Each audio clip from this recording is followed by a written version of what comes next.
আসসালামু আলাইকুম। তারেক রহমান এক জনসভায় উনি একজন উমরা থেকে ফিরেছে এমন একজন ব্যক্তিকে দাঁড় করিয়ে জিজ্ঞাসা করলেন যে, "কাবা ঘরের মালিক কে? তারপরে জান্নাতের মালিক কে?" এই প্রশ্নগুলো করলেন। এই প্রশ্নগুলো করার মূল কারণ হচ্ছে যে, তারেক রহমান বলতে চাচ্ছেন যে, একটি দল, উনি নাম করে বলেননি, তবে একটি দল, যেই দল জান্নাত বিক্রি করে, জাহান্নামও বিক্রি করে তারা। কারণ যে কাউকে জাহান্নামী সার্টিফিকেট দেয়া, এটা জামাতের সবচাইতে বড় আ সমালোচিত সাইট। কারণ এই বিষয়টি জামাতই শুরু করেছিল যে খারেজি স্টাইলে জামাত জান্নাত বিক্রি করা বা জাহান্নাম এর সার্টিফিকেট দিয়ে দেয়া। এটা শুরু করেছিলেন দেলোয়ার হোসেন সাঈদী। দেলোয়ার হোসেন সাঈদীর একটি ওয়াজে উনি ডক্টর কুদরতি খোদার শিক্ষানীতির সমালোচনা করতে গিয়ে সেখানে ডক্টর কুদরতি খোদাকে খুব সজোরে উনি বলেছিলেন, "এই লোকটি নাস্তিক।" এভাবে জামাতের নেতারা সার্টিফিকেট দিয়ে আসছে খারেজি স্টাইলে। এটা হচ্ছে জামাতের সবচেয়ে বড় ব্যাড সাইড। এবং এটা থামেনি তারা। এই যে ব্যারিস্টার একজন আছেন নতুন গজিয়েছে জামাতের, শাহরিয়ার কবির। এই গজিয়ে ওঠা লোকটি, সেও যাকে তাকে নাস্তিক সার্টিফিকেট দিয়ে দিচ্ছে এবং এই ব্যাপারে জামাত কোনো প্রকার ডাইরেক্টলি কোনো সমালোচনা করছে না, বা তাদের যে সকল অ্যাক্টিভিস্ট এই কাজটি করছে তাদেরকে তারা বাধা দিচ্ছে না। অতএব এটা তাদের পলিসির অংশ। এটাই হচ্ছে জামাতের সবচেয়ে বড় ব্যাড সাইড, যেটা তারেক রহমান তার ভাষণে জনসভায় বলেছে। Very good, well done. তবে কি করতে হবে জামাতের বিরুদ্ধে বিএনপিকে জয়ী হতে হলে, বা জামাতেরই বা কি কি করণীয় আছে সামনে, যাতে করে তারা তাদের স্বীয় সাফল্য কামনা করতে পারে।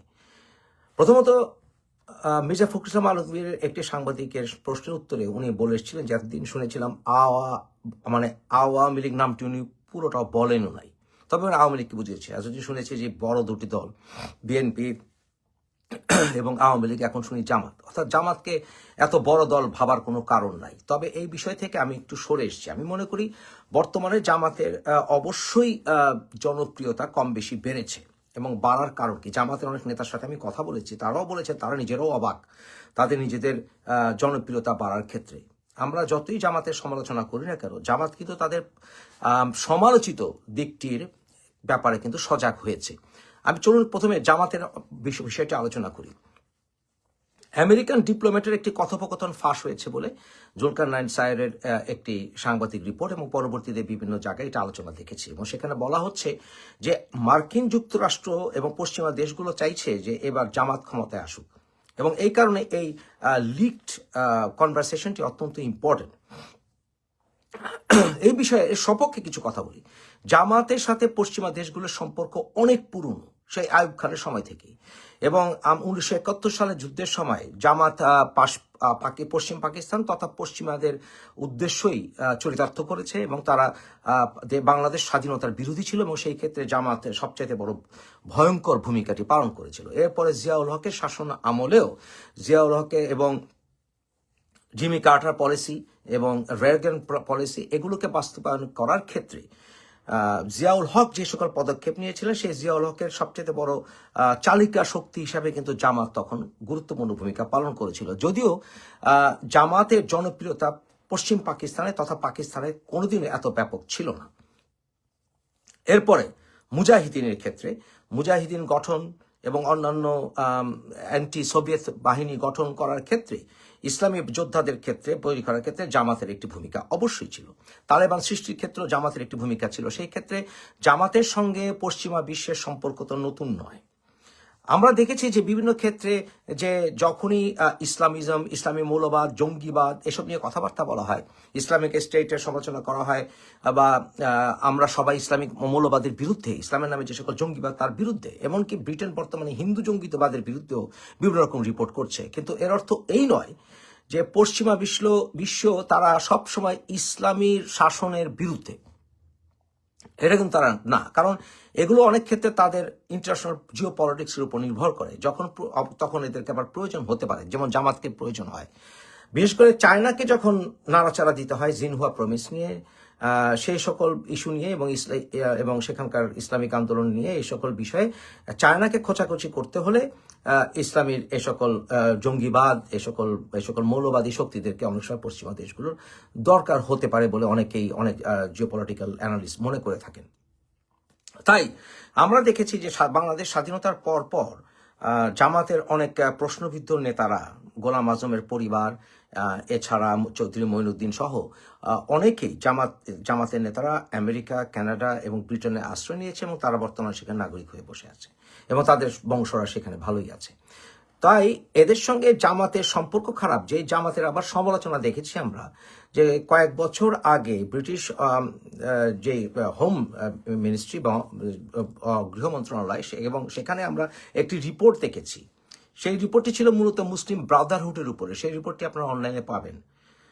দেখেন, আপনারা যদি লিখেন, গুগলও করেন যে মুসলিম ব্রাদারহুড ব্রিটিশ বা ইউকে হোম অফিস রিপোর্ট, সেই রিপোর্টটি বেশ বড়।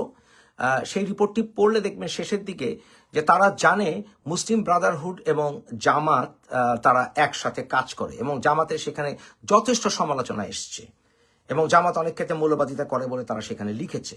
তারা ইসলামের মসজিদে জামাতের তাণ্ডব তারা জানে যে জামাত বিভিন্নভাবে সেখানে কি রকম কাজগুলো করে থাকে। তারপরেও ওভারঅল জামাতের ব্যাপারে তাদের অবস্থান নেগেটিভ নয় ওভারঅল পশ্চিমা বিশ্বের।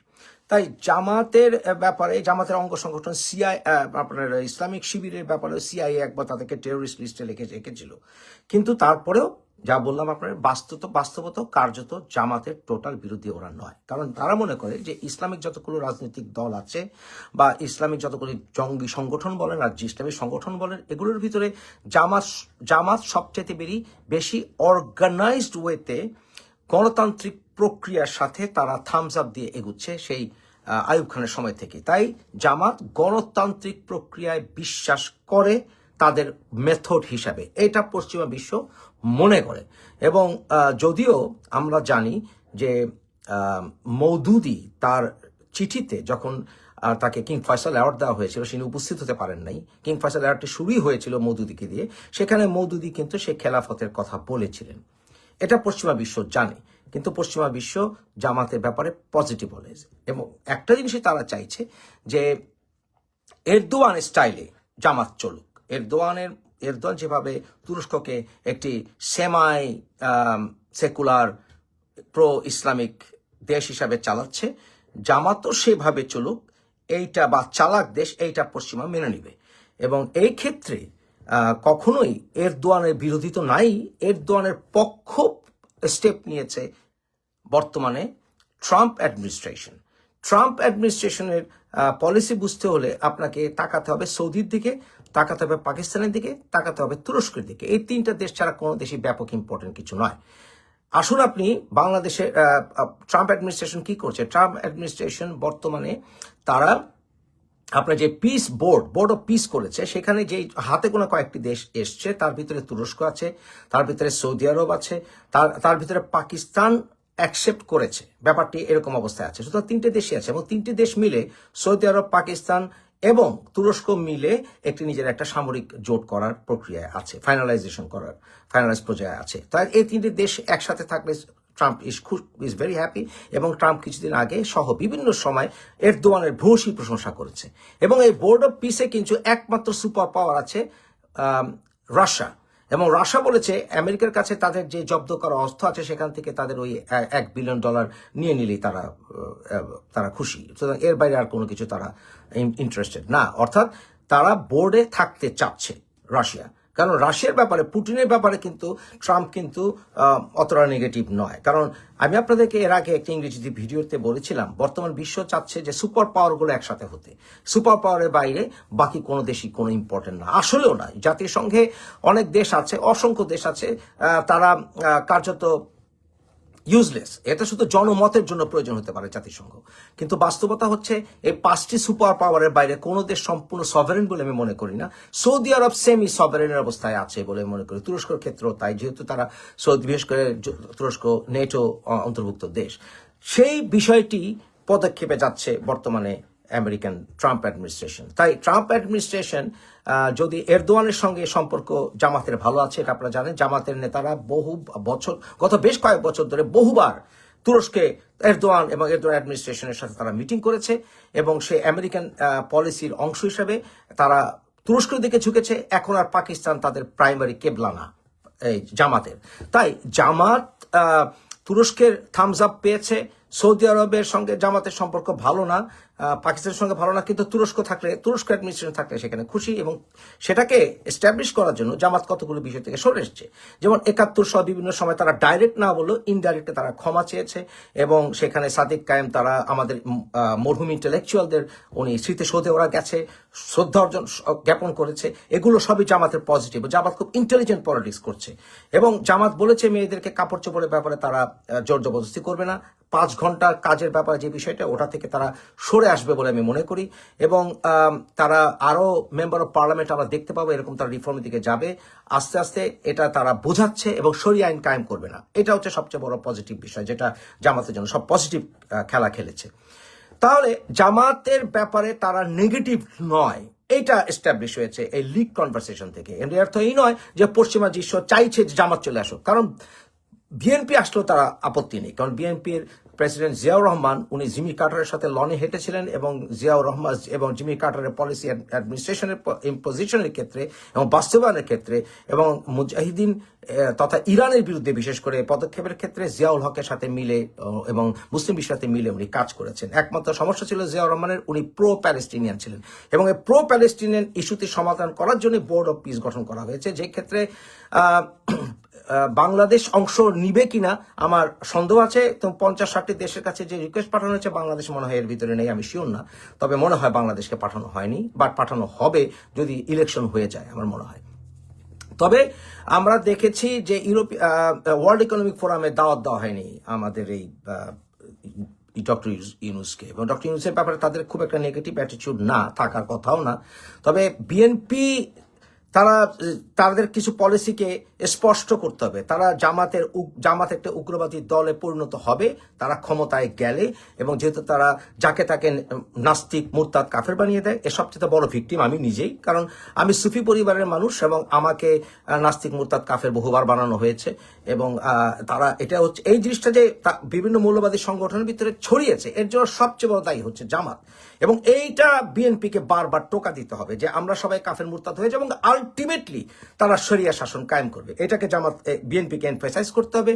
বিএনপিকে তাদের মুক্তিযোদ্ধা চেতনাকে ফিরিয়ে আনতে হবে, এবং তাদের বহুদলীয় গণতন্ত্রে ফিরিয়ে আনতে হবে, এবং তারা নির্বাচন যদি করেও নির্বাচনের পরবর্তীতে তাদেরকে খুব রোবাস্ট অবস্থায় যেতে হবে, এবং সেই রোবাস্ট অবস্থা হচ্ছে যে তারা বহুদলীয় গণতন্ত্র ফিরিয়ে আনবে। বহুদলীয় গণতন্ত্র ফিরিয়ে আনার ক্ষেত্রে তাদের কোনো বিতর্ক নেই, এবং তারা আওয়ামী লীগের বিরুদ্ধে এই মতো কোনো স্টেটমেন্ট দেবে না, এবং নির্বাচনের পরে তারা যদি নিজেরা ক্ষমতা থাকতে চায় তাদের 71-এর চেতনা ফিরিয়ে আনতে হবে, এবং আওয়ামী লীগকে পুনর্বাসিত করতেই হবে রাজনীতিতে। এটা হচ্ছে একমাত্র বিএনপি, এবং এই ব্যাপারে বিএনপি কথা বলতে হবে।